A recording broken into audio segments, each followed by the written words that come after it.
I have Lauren Gestes, licensed clinical social worker here, and she is almost 2 years into practice with Room to Breathe, but 4 or 5 years into practice as a licensed clinical social worker.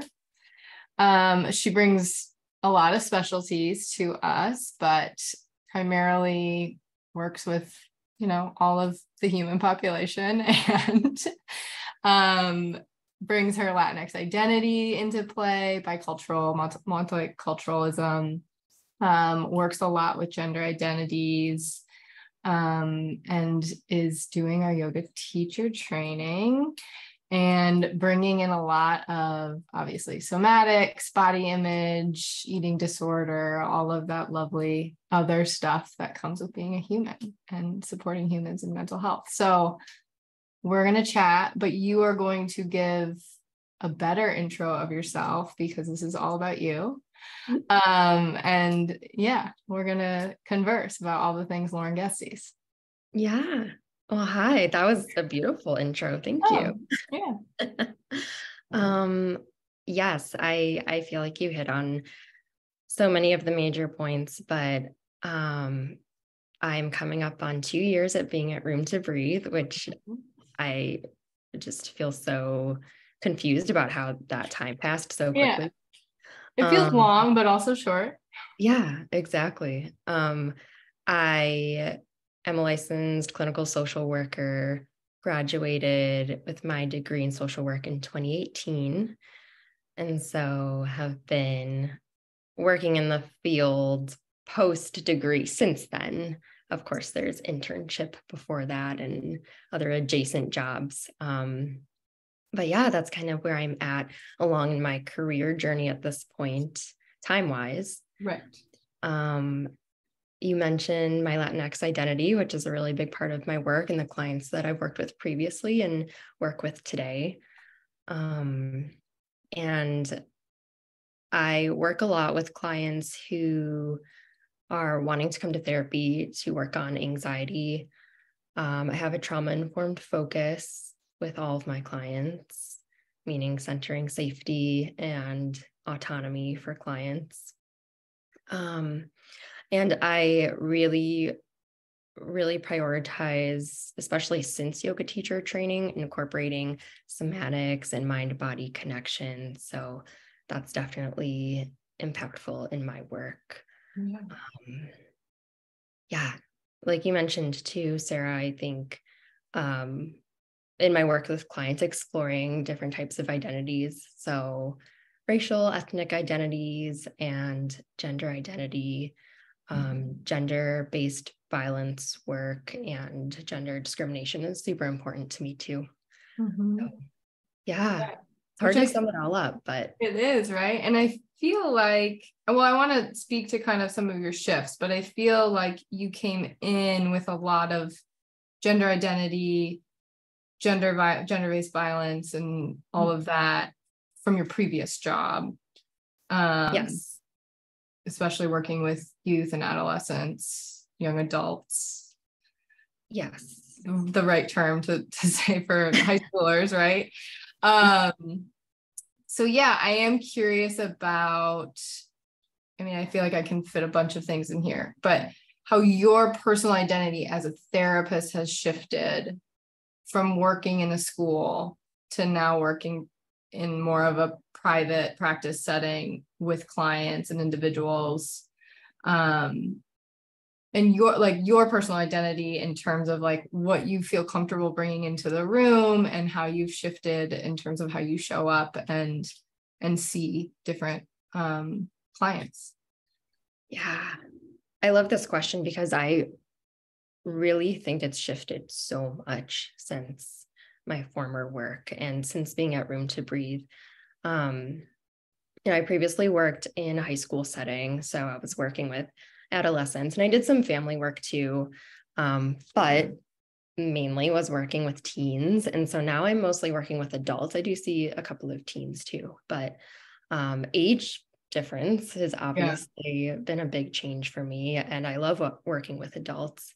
But with the change in setting, in my previous job, we would talk a lot about how being stationed in the school and in an area where there was a lack of resources, it felt so fast paced and kind of like you can never really catch your breath.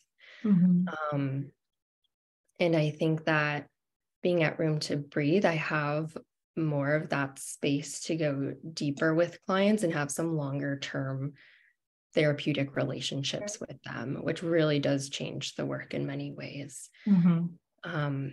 I feel like with everything I've gotten to explore in my own personal continued learning, but also the consultation groups and trainings that we have at Room to Breathe, my work has shifted to being so much more about confronting shame that we all have. And I now think of therapy as this process of befriending yourself. And I think that's a really different perspective than I had previously. I think before was my first job out of grad school, and I don't know about you, I feel like most therapists experience this, but there's this feeling of, okay, I need to prove myself, like I actually can do this work. And so I need to give clients all the coping skills and check off all the boxes. And I think now I can just be present more with folks that I work with and work in that befriending process. I love that. Therapy is more about befriending yourself. Yeah. Yeah. It really is. It's about building self-compassion. Right. And that's like the peak. Yeah. Yeah. For sure. Yeah. So in that, with working with clients and recognizing there isn't a checklist, there isn't really a peak. How have you changed in terms of maybe just your process or being in the room with people? I think it's important for clients or potential clients or people who haven't been to therapy, what it's like to be in the room with essentially a stranger at first, right? But somebody who cares deeply about you and wants you to befriend yourself, but also holds perhaps similar identities to you, right? Like, so we can bring in your Latinx identity here. I think something important for clients to know is that that is a part of you, but that isn't something that they see from your picture. Right. Yeah. Or my last name. Or your last name, or your accent, or like any other thing that somebody might use to try to, we all judge. And when we're looking for a therapist, we certainly want a friendly face, but seeking identities, it's hard to know that from a face or a name. Yeah. Yeah. No, I completely agree. And I think it's something that has been a big part of my life in many ways, not just with work, in living in a bicultural home, or just existing with experiencing these two different cultures that are both important to me. And it was interesting in my previous job where I was in a school setting that had majority Latinx population. But now I'm in this virtual world and in private practice where I'm sought out by clients. So I think I've had to be more intentional about letting people know that I have those identities. Yeah. And to answer your question a little bit more, I think my work has become a lot more relational. I think it always was, in a sense, just because of who I am. But I think now it's much more intentional for me. And so there's more of that intentionality in talking with clients about, hey, how are things feeling between us? Yeah. Or how's our process sitting with you? Really talking about how important feedback is in therapy, because it's for the client, but we're in relationship with one another. Mm-hmm. So of course, my identities are going to be a part of that too, just as clients' identities are. For sure. Yeah. I love that. And I mean, I know it's an ongoing, all of our identities are an ongoing evolution, in terms of being in them and allowing ourselves to be in them and show up in them and not feeling like we have to prove ourselves in any way, shape, or form. But yeah, in terms of what you're saying, relational, it's almost like you've just allowed yourself to show up as you in your client relationships. And I think that's like a common shift and process in a lot of therapists. It's like out of grad school, we're like you said, the check boxes, and then we start to interact and engage more with clients, and like we need our own selves to be in the room, because that's our compass, right? That's really how we are relationally with all humans. So yeah, I love how you said that. So yeah, but it's like the allowing yourself. So it's like you as a therapist are befriending yourself. Yeah, that in is order to help your clients befriend themselves. Yes. Yes. I love that. But it's so true, because I feel like we're not really taught that a whole lot in grad school. Yeah. I think it's more of this messaging of focus on the client. It's not about you, and keep yourself very zipped up and don't show too much. Right. Blank slate. Yeah. Idea. But that's not how it works with the relational work. Yeah, for sure. So I'm curious about, obviously you're in our yoga teacher training. Yes. But before yoga teacher training, you always had I know this from like the interview and getting to know you over the last 2 years, but you've always had a body, holistic, somatic awareness and recognition of it's more than just thoughts and feelings with a client. And as we move through the world and experience trauma and identity shifts, and even how to speak to our identities and recognize them and hold them safely, that's in our body. So yes, maybe you can just speak to, obviously I want to hear about your yoga teacher training experience, but the evolution of you in the teacher training now versus before, and how you kind of are shifting that approach in your practice. Yeah, I was just telling you a little bit earlier, I could talk about yoga teacher training all day. I love that. It's been so life-changing, and I honestly mean that. I think it's come a lot from personal experience for me of my yoga practice before yoga teacher training, before being at Room to Breathe. Because when I've gone through times of grief, yoga was there for me. And I remember my yoga mat just feeling like this space of support. And that's something I never forget, of the feeling of your mat supporting you. And something as simple as that can make such a big difference. So I think for that reason, and the way I've worked through my own anxiety, or other life stressors, I felt where I didn't know where else to turn but to incorporate somatic practices like yoga or meditation, or doing a body relaxation in order to fall asleep. So I knew that there was something really important there that clearly worked for me and clearly works for a lot of people, but I didn't have so much of the why of it. And that's the yoga teacher training has really made such a big difference, because we really dive into that. Yes, for sure.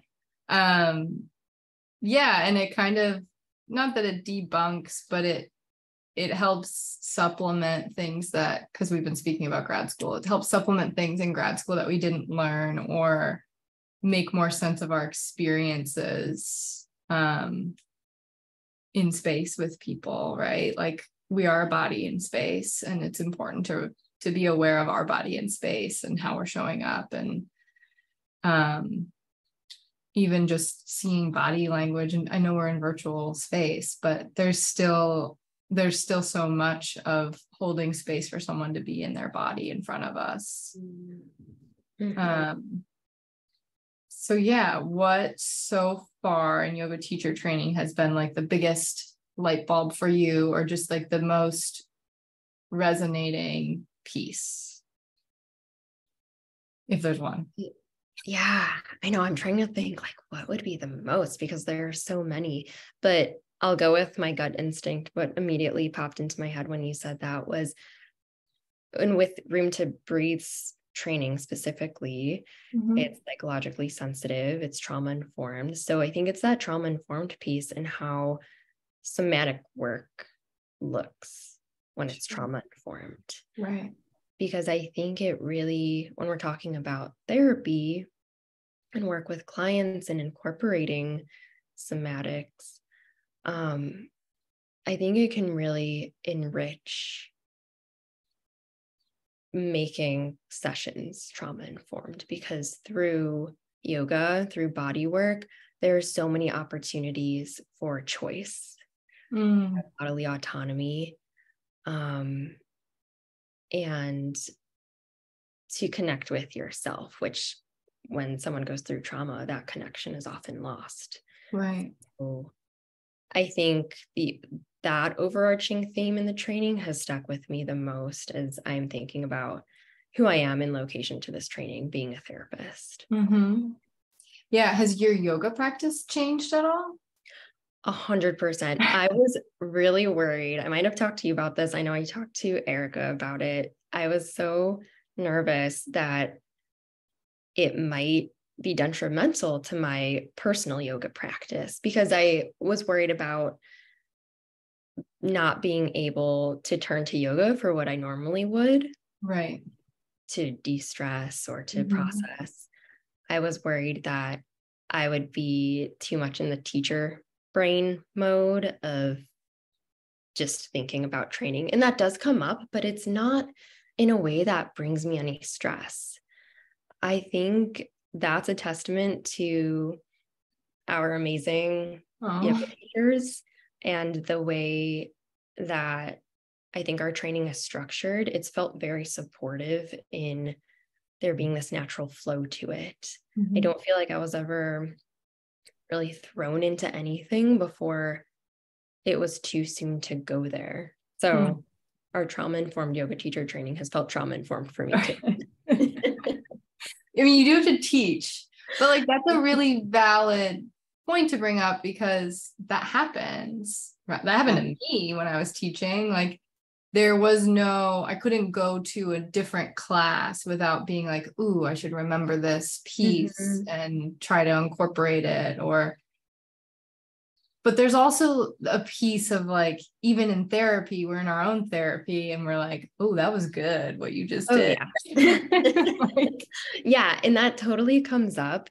And I think what I was worried about before was that, again, it would produce anxiety for me, but instead it's been curiosity.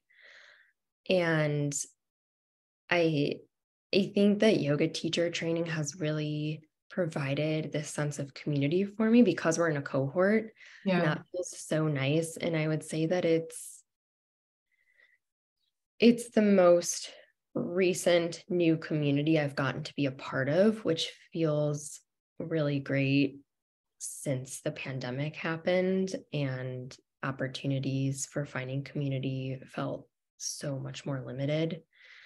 So I think that's played a big role. Because I feel so safe in yoga teacher training, that I think has allowed it to just bring up this curiosity in my own personal yoga practice. So I actually notice so much more about what's happening in my body. I think I'm able to be even more present because of yoga teacher training when I'm doing yoga now. Totally. And therapy, probably. And therapy, yes. That's awesome. Do you see yourself as holding space as a teacher, or more of bringing yoga into just individual client sessions, or both? Honestly, both. I initially thought I would only want to bring it into sessions. I hate public speaking. Oh, So really?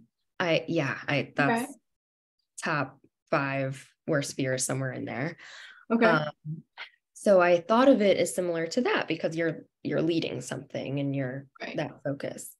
But because, like you said, I've had to do some teaching and training, it does not feel the same to me as public speaking at all. I think because I also get to be in my body, and then everyone else is also in their bodies, it feels more like guiding something that is so personal for each individual person, if that makes sense. 100%. So I wasn't expecting that, but I am really interested in that being a part of my work of offering a class. I love that. I really enjoy it, and I think it would be a really cool thing to diversify my work and just bring into my life. And make you accessible. And yeah, absolutely. Which is such an important piece. And that's an important thing for me in being a therapist and working in private practice. Totally.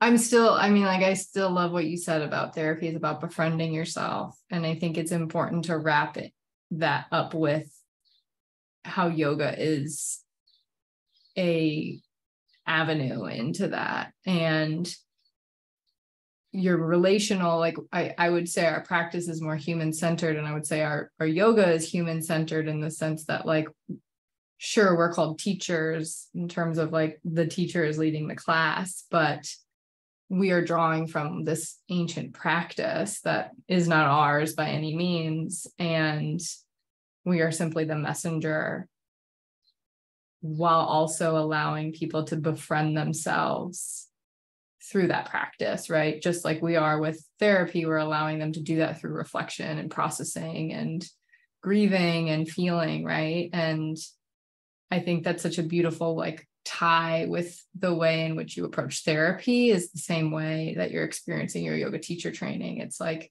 you're simply holding space and you're offering different choices based on an old wisdom that we know works really well in healing.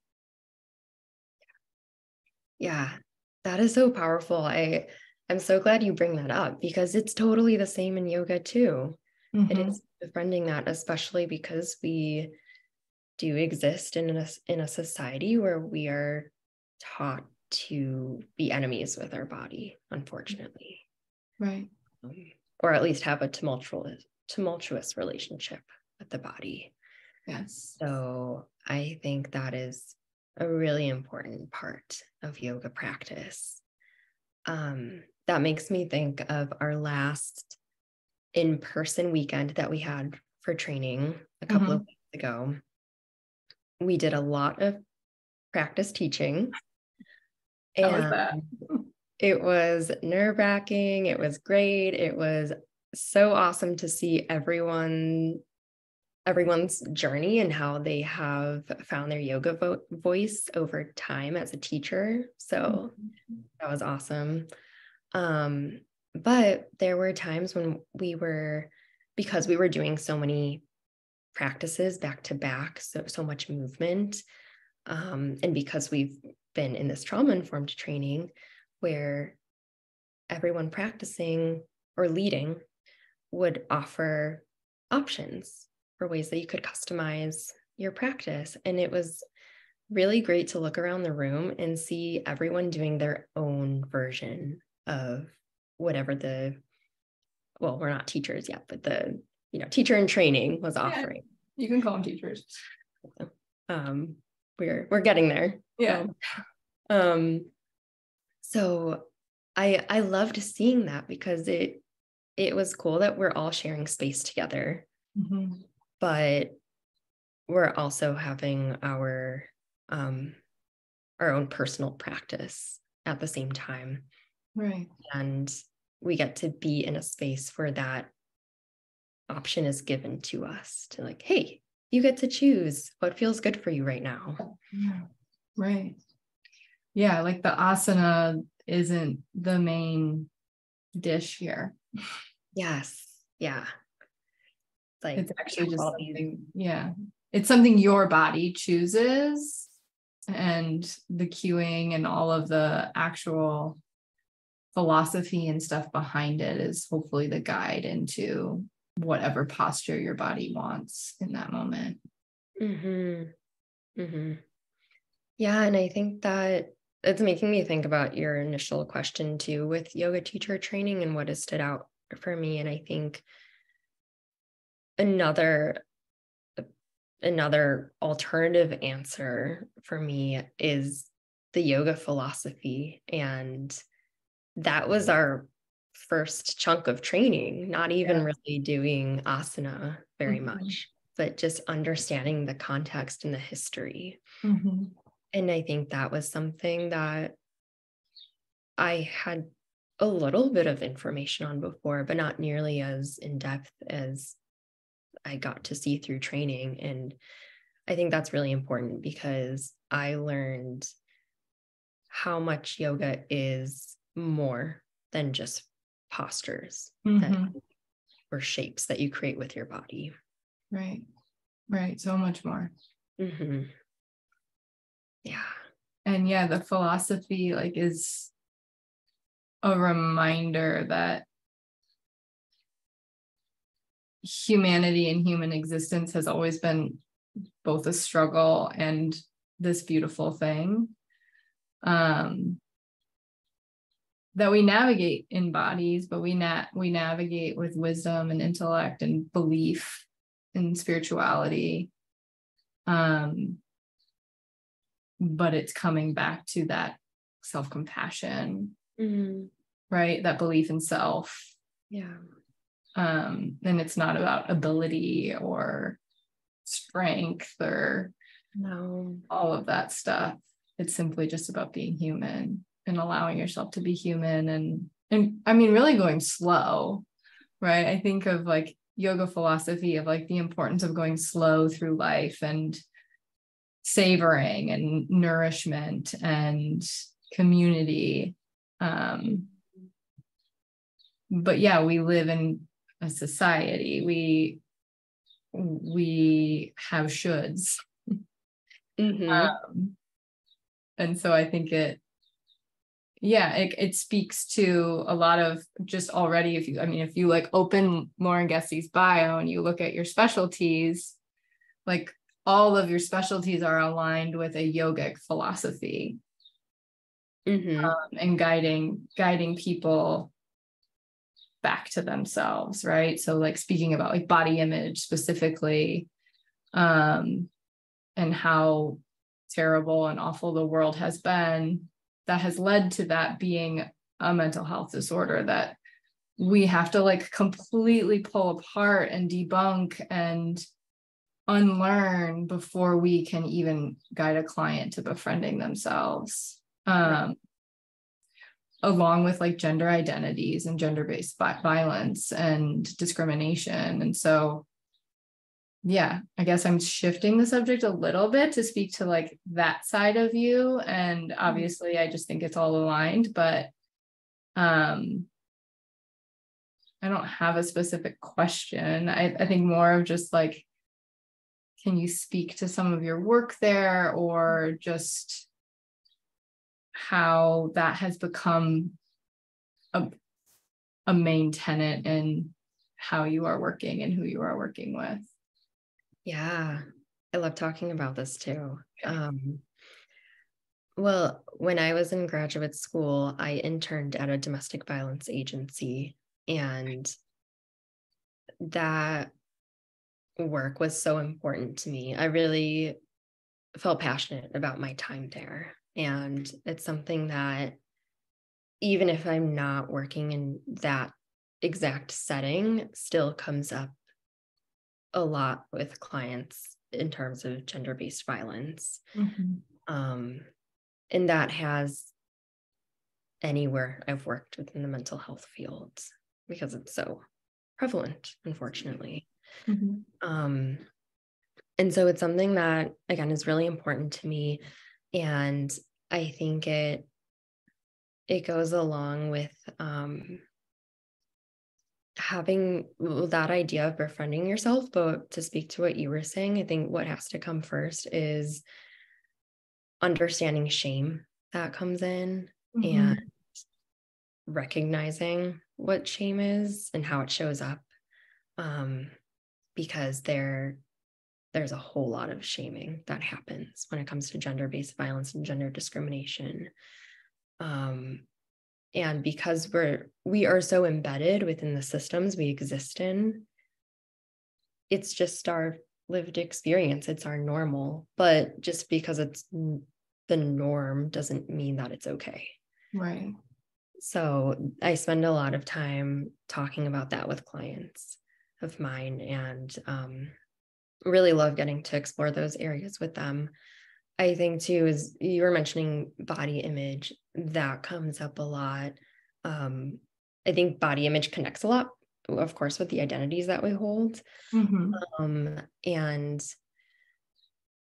something that I, adjacent to that I feel really passionate about discussing and like bringing up shame and talking about it and how we got here is just thinking about how the relationship that we have with our own body impacts us in so many different spaces. Right. Like, for example, when I was talking about how I hate public speaking, and if I break down why that is and why it feels so scary to be the center of attention and to have all eyes on me, I can totally, bring that back to body image stuff and my relationship with my body.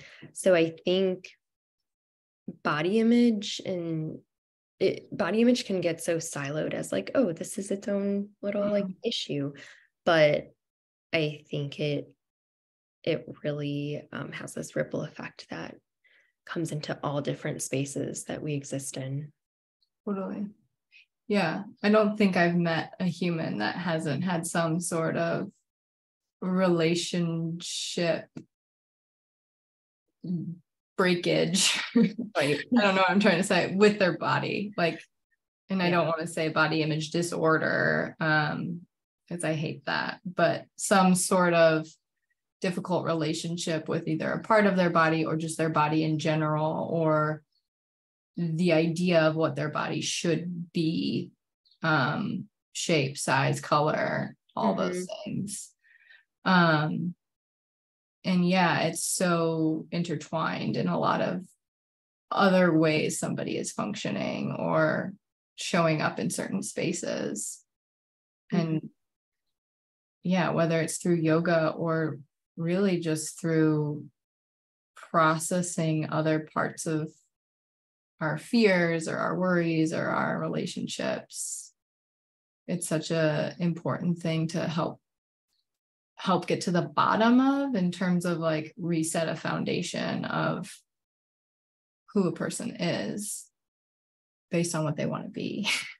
Right. And how they're feeling. Yeah. So yeah, I kind of want to round this out with, obviously I always like to say, like, how do we get in touch with you, access you?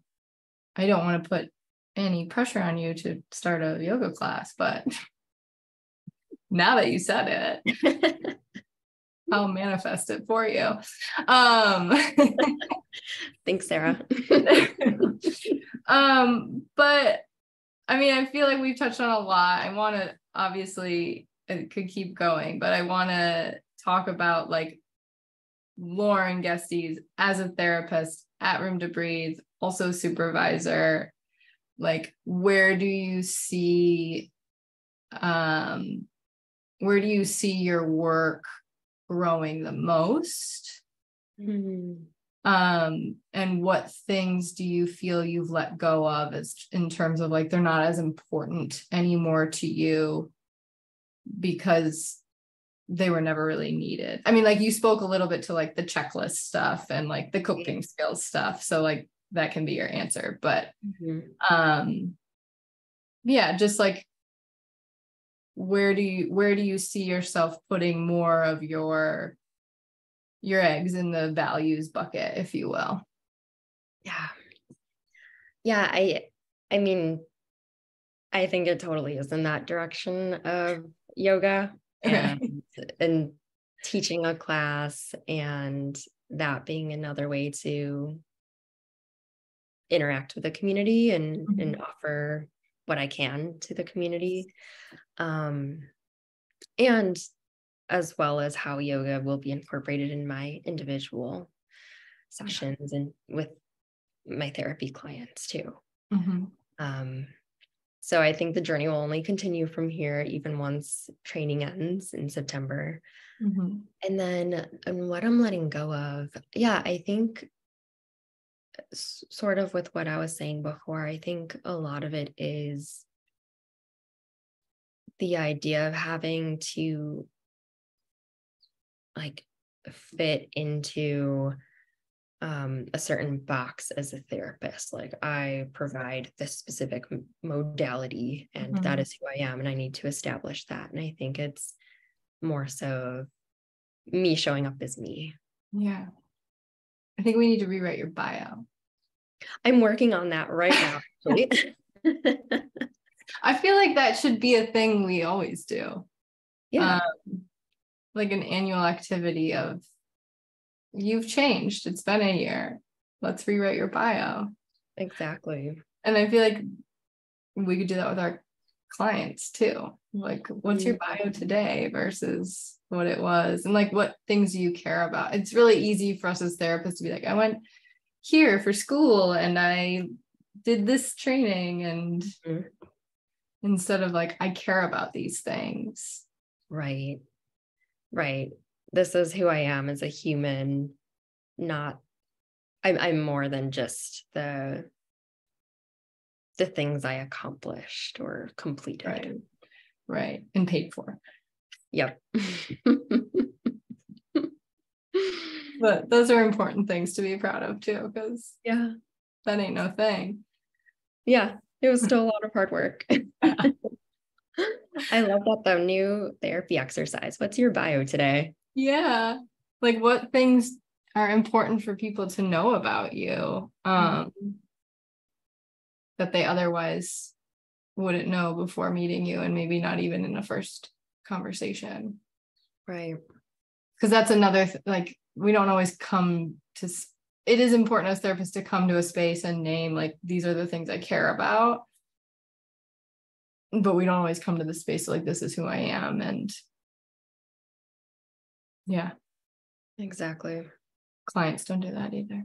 Yeah, I don't think we're accustomed to introducing ourselves in that way. No. Yeah, unless it's like formalized in the icebreaker activity,